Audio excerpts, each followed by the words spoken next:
Preperitoneal Inguinal Hernia repair. Today's video is about the second postoperative day number 2.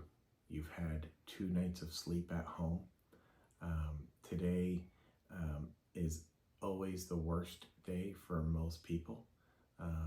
If today is not as bad as the day before, consider yourself lucky. Rarely will today lead to worsening pain, but today's usually the worst day because you reached a maximum amount of pain 48 hours after surgery, and the immediate postoperative swelling reaches its maximum today, which means the pressure from the normal healing process causes some pain. If you're experiencing a fair amount of pain, it's important to continue on the Tylenol and Motrin today as well. If you're not, it's okay to cut the ibuprofen or Motrin first, a Tylenol second, over the subsequent days. At this point, you should notice some swelling along your incision. You might be starting to bruise. Bruising can be black, blue, yellow, purple discoloration, and it can start going down the thigh, scrotum and penis in men, and all the way down to the mons or labia in women. It can be pretty scary looking, but it's temporary and typically goes away within a couple of weeks.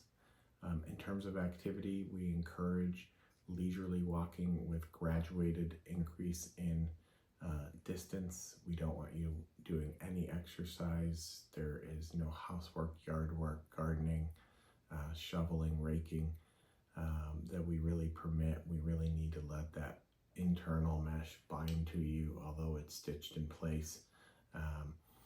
Repeated movement in the first couple of weeks can cause irritation, less likely recurrence, and even less likely bleeding. But we can't put a brace around your entire lower abdomen like a brace around a knee. And so important for you to brace yourself and just take it easy today. In terms of diet, you should be able to eat a regular diet. Again, if you tend to run constipated, Senecot is important. If you're really constipated at this point, we oftentimes recommend some sort of magnesium citrate or milk of magnesia to help stimulate your bowels.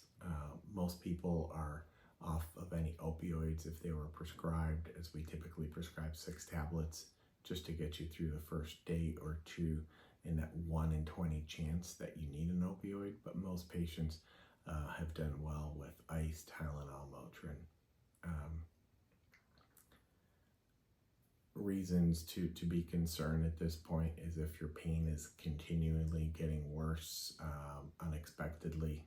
It's difficult for you to move or get out of bed, or you're lightheaded. About 1 in 1,000 times we see signs of bleeding. Infections are rare this early after surgery, but you can always call your doc if you're experiencing something that's out of the norm here. One phone call that we get on occasion is patients calling us that they didn't experience any bruising or swelling after surgery, and they're concerned that we didn't do anything. One of the beauties about being human is we're all so different. We look different, we act different, and we heal differently. So some people will bruise a lot. Some people won't bruise at all. Some people will swell a lot, and some people won't swell at all. It's okay to be in a wide range of these things. What we look for and of concern is a trend. The trend in the first 48 hours is slowly worsening pain and discomfort, reaching a maximum somewhere on that second night after surgery or the second day after surgery, and then slowly improving. If that's not your behavior in a bad way, in terms of pain, in terms of discomfort, in terms of fevers, that's a reason for concern. But if you're an outlier for not having these things, not having swelling, consider yourself lucky. It's a good thing, and enjoy that time off from work.